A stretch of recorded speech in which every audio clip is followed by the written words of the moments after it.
মেয়েরা এখনো এই স্বাধীনতা ভোগ করতে পারেননি যে স্বাধীনতা আসলে আমাদের প্রাপ্য ছিল।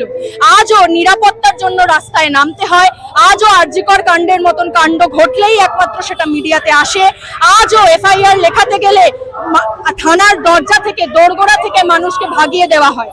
সেই জিনিসগুলোর বিরুদ্ধে আমরা সব সময় সরব থাকব।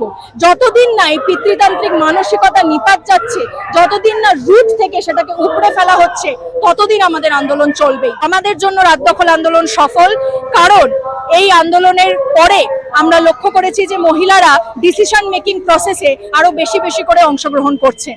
তার বড় প্রমাণ আমাদের কাছে এসএসসি আন্দোলন, যেখানে অন্তঃসত্ত্বা মহিলারা, ছোট সন্তানকেও বাইরে রেখে মহিলারা এবং ছোট সন্তানকে সঙ্গে নিয়েও মহিলারা রাত 12:30-1টা অবধি ওই আন্দোলন স্থলে থেকেছেন।